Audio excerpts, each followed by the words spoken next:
comme ari culture twavukiyemwo twakuriyemwo umukobwa kowe vraiment urumva ko nagateka rero kuba byemera ko aragateka ku mukobwa kowe akamaro k'inkwano nakahe akamaro nako gateka nyene ku muvyeyi yakuvyaye. Ministry TV ni umuryango washinzwe ugamije gufasha abakene, imfubyi n'abapfakazi batagira kirengera, abana baba mwibarabara, abasangwa butaka, abarwariye mu bitaro ndetse n'imfungwa. Nawe nimba hari umusanzu wifuza gutanga duhamagare cyangwa utwandikire kuri izo nimero ziri kuri screen. Uretse ko je vous aime beaucoup ndabakunda cyane. No musi rero nkabandi ngaha kuri kamera za Tarsis Hope Ministry TV kugira ngo tuyage about ikintu citwa dot mu kirundi inkwano. Muze kubana nanje gushika ikiganiro cyose gihere kuko antuka kiza kuba kiryoshe cyane. Abataragira subscribe bakunzi ba Tarsis Hope Ministry TV ndabinginze genda mukagira nakantu mufyonda byonyene then ncemo abashu bacu swat nababwiye ko tuganire ku nkwano. Icyambere tugira tuvuge mbega inkwano niki. Kuri bamwe hariho abavuga ko inkwano ari les biens genre ibintu biri matériel quoi, nous disons inka, impene, imodoka, amahera, ibintu genre ibintu vy'agaciro biba échangé par famille y'umugabo na famille y'umukobwa, genre kugira ibintu biri échangeable murumva kugira umuhungu akwe umukobwa. Hakaba n'abandi bavuga yuko ari agashimwe umuryango w'umuhungu uha umuryango w'umukobwa ko yareze neza. Nuko bimeze. None twovyitwa les biens ziri échangeable canke twovyitwa agashimwe. Kubwanje banumva ko ndabiha agaciro banumva no vyitwa agashimwe. Sinzi nkamwe uko muvyumva muje muri commentaire mutubwire. Muti rero akamaro k'inkwano nakahe? Akamaro k'inkwano kariho kandi ni kanini. Namwebwe murabizi. Swata hari bavuga yuko inkwano zikenewe, hari bavuga ko inkwano zidakenewe, umuntu mwishimaniye mwikundaniye ko mushobora kwibanira inkwano zidashobora kubatesha kubana. Comme ari culture twavukiyemwo twakuriyemwo umukobwa kowe vraiment urumva ko nagateka rero kuba byemera ko aragateka ku mukobwa kowe akamaro k'inkwano nakahe akamaro nako gateka nyene ku muvyeyi yakuvyaye. Kenshi iyo ugize ugiye batagukoye bakunda kuvuga ko wacikiye. Iyo wacikiye naho umuvyeyi ntavyishimira, yarakwigishije bien atakwigishije mugabo ko biri kose aho ugeze yarakureze nahato umuvyeyi uwari we wese yatumye ugera aho ugeze arababara. Nico gituma intuzeya akamaro kambere k'inkwano ari kugira ku genre ku ako gateka uha umuntu yakureze. Kandi akandi kamaro ni genre inkwano ni signe ya union entre les deux familles zigiye guhura siko les deux familles zigiye guhura iyo habaye dot habaye genre iga mugirwa wo gukwa ibiki usanga ari ibintu byiyubashe imiryango iranywana umuryango w'umuhungu wagiye gusaba ku mukobwa usanga ari ibintu biri chic en tout cas tutigirishije tutazanye ibintu byo gushira insinga mu mutwe inkwano nizikenewe ni ibintu byinshi usanga ari ibintu biteye igomwe ni kimenyetso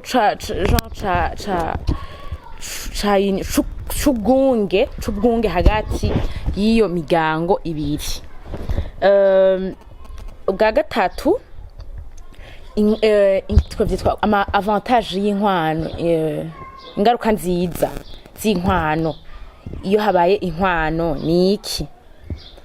Ingaruka nziza iri ku mukobwa yakowe no n'umukobwa atakowe baba batandukaniye hehe?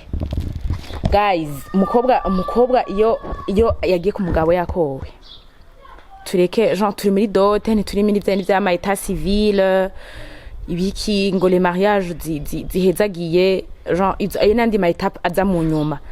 Two turavuga ku nkwano, urumva umukobwa peu importe le prix y'inkwano watanze, agaciro k'amahera watanze kugira umuronke, quoi qu'il soit umukobwa wamukoye, man biragoye gose, biragoye ko ugira ko umuheba nkuko nyene. Ni ibintu bigoye.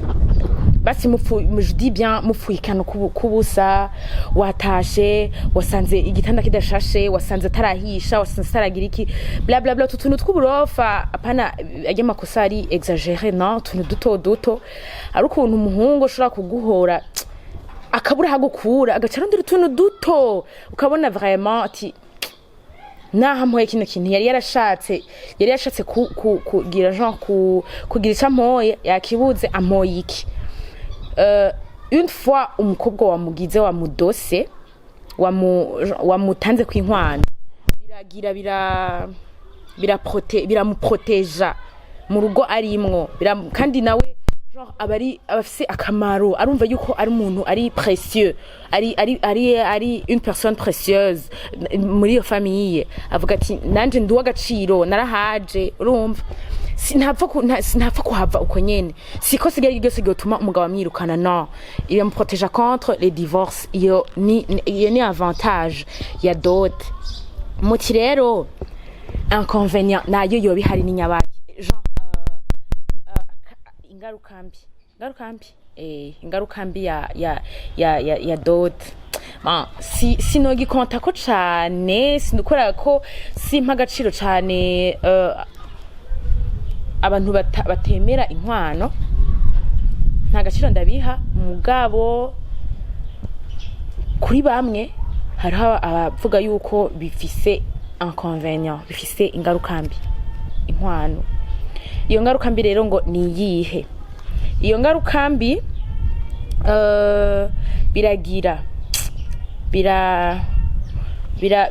bavuga ko, non pas kuri jewe, je crois pas en ça. Urumva genre déshumanisa la femme, sinumva ngene no kivuga, mugabo kumva ko ari chose iri changeable, genre ni ameze nk'ikintu, ameze nk'umuntu agugwa, urumva umengo inkwano umuntu ariko aravyiyumvira, wo mengo inkwano ni umva ati cette fille confie 5 millions, je dois l'avoir, ibintu nk'ivyo. Me kuri jewe siko ndabibona, sinzi nkamwe namwe ni mwumva yuko iyo conséquence atariyo, vous allez barrer, urumva.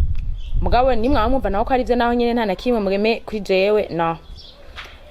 Mengo uri kurashira mu bwenge bwinshi, umengo inkwano ni ikintu genre ku umukobwa wamukoye, umukobwa kubera iki umuhungu nawe umukobwa yabishatse atovuga ati sogar ndashobora gushira amahera abavyeyi biwe nkamuronka nkagira gute, kubera iki biba ku bakobwa gusa. Umengo rero biraba genre mengo uri kurashira mu bwenge bwinshi, je dis bien, urumva. Ego nuko kivuga, naho kiri un peu kitumvikana neza kuri jewe nabivuze. Uko kuntu tuca tuba traité comme un bien iri échangeable, mengo nivyo bitari bien. Hama kubera iki umuhungu ariwe genre ategetswe gupeya dot, ariwe peya dot, genre kweka atari umukobwa agira ariha inkwano. Guys, niko twabisanze, umuhungu no kumukobwa no kuva kera nous sommes amagufa yo mu rubavu rwanyu mw'abahungu mwe. C'est pour ça ni twebwe twavuye muri mwebwe, genre vous allez vous devez faire tout ce que ivyo mushoboye vyose kugira ngo muturonke twebwe. C'est pour ça mutegerezwa kuriha iyo dot. Bon, pas mutegerezwa, ari mwe muri ha dot, atari umukobwa ari ha dot, même si quelquefois iyo bishitse umukobwa akagira akaronka, hari igihe bishika tugizanye ukuri, hari igihe bishika umukobwa ugasanga niwe afise amahera menshi gusumba umutipe basohokana, ugasanga afise akazi keza, ugasanga ahembwa amahera menshi gusumba umuhungu basohokana, then ugasanga vraiment umuhungu ntari capable yo kugira urubanza, kugira mariage, yo kuronka dot umukobwa yifuza iki. Dans ce cas, il y a des filles ashobora gutora amahera yiwe agaha umuhungu, then dot ikaba.